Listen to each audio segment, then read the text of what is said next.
সর্বশেষ গত মাস পুরাটাই আমরা এলসি ক্রাইসিসে ছিলাম। ভোক্তা অধিকার সংরক্ষণ অধিদপ্তর কক্সবাজার জেলা কার্যালয় কর্তৃক আজকে সকাল থেকে আমরা এই গ্যাস সিলিন্ডার গ্যাস যেটা রান্নার কাজে ব্যবহার হয় এইটার বিষয়ে তদারকি করছি।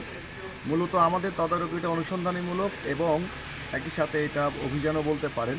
তো তার আগে একটু বলে নিই যে আসলে গ্যাসের দামটা নির্ধারণ করে সরকারের পক্ষে বাংলাদেশ এনার্জি রেগুলেটরি কমিশন প্রত্যেক মাসে এই সিলিন্ডার গ্যাসের এলপিজি যেটাকে বলে এটা মূল্য সমন্বয় করে থাকে। ডিসেম্বর 2025 মাসে 12 কেজি সিলিন্ডারের মূল্য নির্ধারণ ছিল 1235 টাকা এবং এইটা আজকে পর্যন্ত বলবৎ আছে এবং আগামীকাল 4 জানুয়ারি এইটা নতুন মূল্য সমন্বয় হবে জানুয়ারি 2026 মাসের জন্য এবং পরবর্তী মাসে নির্ধারণ হওয়ার আগ পর্যন্ত পূর্ব মাসেরটা বহাল থাকে। তো হঠাৎ করে গ্যাসের দাম বৃদ্ধি পেয়েছে, এটা পত্রপত্রিকায় আপনারাও দেখেছেন, আমরাও দেখেছি। তো সেইটা নিয়ন্ত্রণের জন্য আজকে আমরা ডিলার পর্যায়ে আসলে যে ডিলাররা কী করছে, সরবরাহ কেমন, এই সার্বিক বিষয় নিয়ে আজকে আমাদের এই তদারকি। তো আমরা স্কুলে একটি ডিলারে ওখানে গিয়েছিলাম, সেখানে দেখি তাদের ওখানে কোনো গ্যাস নাই, কোনো মালামালও নাই। তারা সাইনবোর্ডে লিখে রেখেছে যে গ্যাস সংকট। তাদের ওখানে স্থানীয় কর্মচারীর সাথে কথা বলে আমরা বুঝতে পারলাম যে তারা সরবরাহ পাচ্ছে না।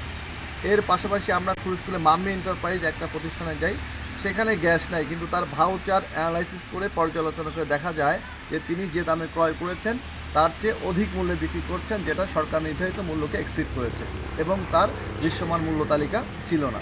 তো এই দুইটা অপরাধে মাম্মি এন্টারপ্রাইজকে আমরা ভোক্তা অধিকার সংরক্ষণ আইন 2009 অনুযায়ী 20,000 টাকা অর্থদণ্ড দিয়েছি এবং এখানে আমরা এসছি কক্স ট্রেড লিঙ্ক একটি প্রতিষ্ঠানে। তো তাদের সব ডকুমেন্ট ঠিক আছে, তারা ভাউচার দিয়েছে এবং এই মুহূর্তে গ্যাস নাই।